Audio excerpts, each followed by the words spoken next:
We have an update at 5 o'clock on the recovering heroin addict who is riding his bike from Chicago to California along historic Route 66. We first introduced you to Michael Simonetta a couple of weeks ago. Today, WGN's Patrick Elwood updates you on his progress as he arrives in Winslow, Arizona. I'm basically in the desert. The landscape's starting to change a lot. On the road again he is. Michael Simonetta, a recovering heroin addict, is out to make a difference.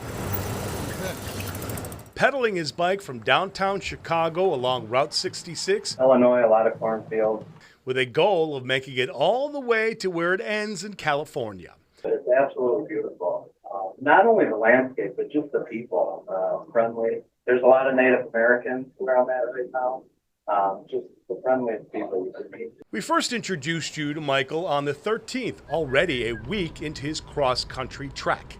After reaching his rock bottom of being incarcerated 6 times and multiple near-death experiences, Michael 2 years ago got clean and sober and made true on a promise he made to himself to live a better life and to show others struggling with addiction it can be done. Having a whole conglomeration of problems in your life. Raised in Evergreen Park, Michael came from a divorced household. Before he was a teenager, by his late teens, he was hooked on smack and stealing routinely to feed his habit. Over the course of about 10 years, I completely destroyed all semblance of normalcy in my life. Just before this marathon bike ride, Michael published a book entitled Ripple, in which he chronicles his downward journey of heroin dependence and his personal epiphany to get things right. What's up, everybody? Sorry, I'm out of breath. I've been riding all day. Beginning on September 7th, Michael has made his way through Illinois, Missouri, Oklahoma, Texas, and New Mexico, and such a fine sight to see, he just crossed into Winslow, Arizona.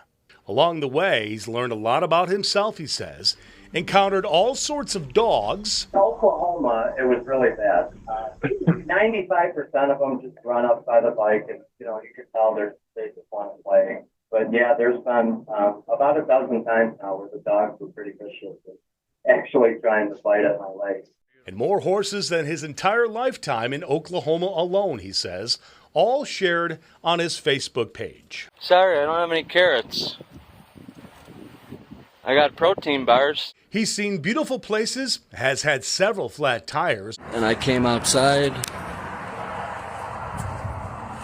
and there was a thorn in my tire. Replaced his worn-out bicycle gears, met so many wonderful people at diners and motels who have been very interested, he tells me, in what he's doing and why, and how they are quick to relate to what opioid addiction can do to oneself and the relationships with friends and family. It's pretty rare to meet someone who doesn't have anything to say about it. Most people start telling me about a family member or themselves who have had substance abuse disorder, problems.